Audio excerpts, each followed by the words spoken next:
Fala pessoal, tudo bem? Iniciamos agora a aula 3, onde discutiremos sobre codificação, incorporação e recuperação do conhecimento, para continuarmos a construir uma resposta para a questão da proficiência tecnológica e a escolha de um computador. Iniciamos então a discussão sobre o hardware básico de um computador.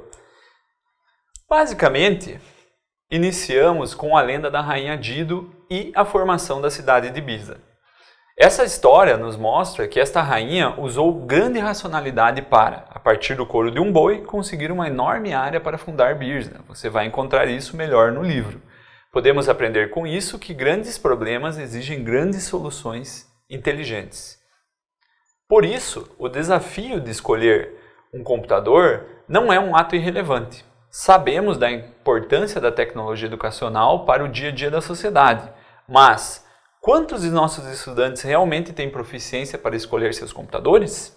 Temos que começar justamente pelo básico e discutir os elementos básicos que estão presentes nesse grafo. A placa gráfica, o gabinete, a placa de som, a memória RAM, o computador em si vai destacar tudo isso, a placa-mãe, o processador, disco rígido de HD ou SSD e a fonte de alimentação. Começamos então pelo processador. Veja que a história do processador é um exemplo interessante de racionalidade por trás da ciência da computação e recomendo que você trate disso com muito valor em suas aulas. Como isso já foi tratado em disciplinas anteriores, quero destacar que isso faz parte do processo de codificação proposto por Ganet.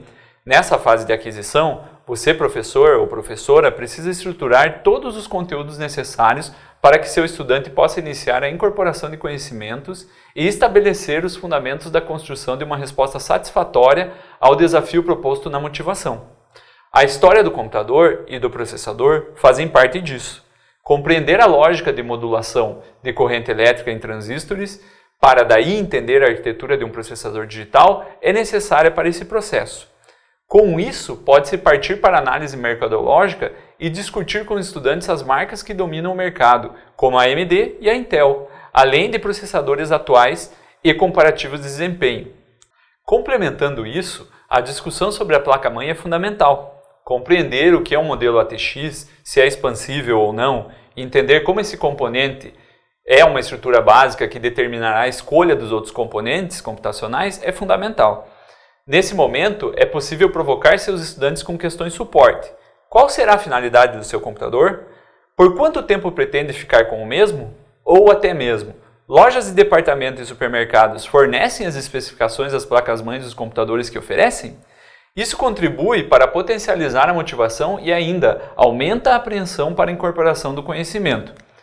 Com isso, pode-se discutir elementos da placa-mãe como a BIOS, onde são armazenadas informações ativas do computador, como a data e a hora, as fontes de energia da placa-mãe, como a bateria da própria BIOS, e a fonte de energia do computador e sua relação com a alimentação da placa-mãe. Discutir sobre a importância da qualidade do cooler e a pasta térmica para o processador, os tipos de cabos que fazem conexão de dados de energia, como o IDE, que é o famoso flat e antigo, e os cabos SATA. Esse é um elemento simples, mas que já revela a qualidade de um produto sendo oferecido e a possível análise do seu preço se é justa ou não. Cabos IDE, por exemplo, já estão em desuso e a maioria dos computadores atuais utiliza cabos do tipo SATA 2. Além disso, a análise de componentes off-board da placa-mãe, como os conectores de áudio, vídeo, rede e outros, também podem revelar muitas informações sobre a relação da qualidade do conjunto. Nesse caso, as memórias RAMs geram discussões interessantes, pois, como componentes de armazenamento de dados, se diferem do HD em estrutura tecnológica e funcionalidade. Seus sistemas de barramento já revelam muito sobre sua qualidade e o consumo de energia. Se você fosse agora no mercado, qual memória você encontraria à venda nos computadores disponíveis? DDR3 ou DDR4? Qual seria o valor? Como essas memórias contribuem para o desempenho do computador? Todos esses elementos ajudam a discussão e a incorporação de conhecimento e podem fazer parte do seu planejamento de evento de aprendizagem. O conceito de espaço está em jogo nesse momento, ao propor o diálogo em torno das memórias RAM, do HD ou SSD.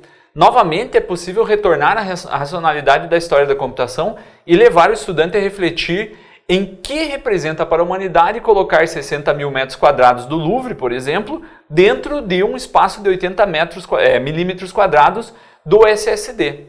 Conhecer o Louvre com detalhes, há décadas só era possível pessoalmente.